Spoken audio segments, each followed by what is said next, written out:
এমন একটা বিপদ তাকিন বাঁচিছি। যদি এই বিপদ ঘটি যেত তাহলে আপনারা আর আমার ভিডিও দেখতে পাইলেন না অনেক। তো হ্যালো এভরিওয়ান, আসসালামু আলাইকুম। কিতা খবর? সব ভালো আছেন? আশা করি সব ভালো আছে। আলহামদুলিল্লাহ আমিও ভালো আছি। বিয়ান ঘুম থেকে উঠিয়া বাদি কত সময় আটিছি, অত মজা লাগছে, অত বাতাস দের বিয়ান যে বাতাস দে অত ভাল লাগে আটিতে। কত সময় আটাউটি করতে করতে আখতাও দেখি আমান উঠি গেছে ঘুম থেকে। তারেও ব্রাশ দিলেছি, দিয়া হইয়া তুই ব্রাশ করলা বাদে চা খাইলি। তার ব্রাশ করবার স্টাইল দেখাইনি গাড়ির উপরে বইয়া। তো ব্রাশ করি লাইছে, তারেও মুখ ধুই লাইছি, আর এখন পাপড় বাজি লইমু, বিয়ান করে নাস্তা করি লইমু ফইলা। আপনারা হইবা অত গরিব খানে তোমার পাপড় দি নাস্তা হড্ডায়।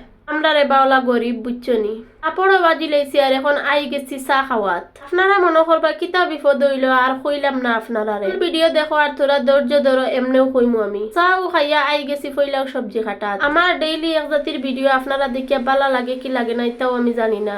যদি ভাল লাগে তাহলে আমার ভিডিও তোরা শেয়ার করলেইও। আপনারা লগে মাটির পেঁয়াজ টমেটো সপ্তাহ খাটি লাইছি, আর এখন আই গেছি বানানিত। আমরা তো আর আপনারা লাখান ধনী মানুষ না যেন ডেইলি মাছ মাংস খাইতাম। আমরা গরিব মানুষ, হতার লাগিন ডিমও খাই। এনে আফগান ঘুম থেকে উঠিয়াও কাপড় ভিজিয়ে রাখি দিছিলাম, ওগুন দই লিছি, দইয়া এখন মেলিয়া দিলাইমু। অত রোদ দে আর অত গরম দে, আফগান উঠিয়া যদি কিচ্ছু কাম করি না, তোরা বেলি এলে কিচ্ছু আর করবারও জানে হয় না। কাপড় দইয়া মেলিয়া দিলাইছি, আর গা গুছলো দই লাইছি, আর এখন ও দেখানি নাগা মরিচ, ইটা হইল কি বাড়ির মরিচ ভাবি একজনে দিছইন। অতাদি ভাতও খাই লিছি, খাইয়া বারই গেছি গুড়াত। গরমর মাঝে রুমো বইয়া কিতা করতাম কইয়া বাদি বারে দি তোরা গুড়াগুড়ি করি ভাল লাগবো। বিপদ হইল গিয়া রাইতকু আমরা চপ্পল বারে থাকে, আর আমি বিয়ানে উঠিয়া চপ্পল ফাওত দেওয়াত লাগছি, দিতেও দেখি সাফ একগু। যদি দেখতাম না তাহলে আমার জীবন শেষ আসলো। বা গুড়াগুড়ি করতে করতে একটাও দেখি বাড়ির ওটা কিতা এলেঞ্চার শাক ওটা কত দিন থেকে নিতা খাইবার জানে কর বাড়ির তো আর আছে, ইনো তো আর খাওয়াও যায় না। ওটা তোরা তুলিয়া আনিয়া এখন সুন্দর করে বানাই লাইছি ওগুন। হাইস্কুল ভিডিও তখন পর্যন্ত, আল্লাহ হাফিজ।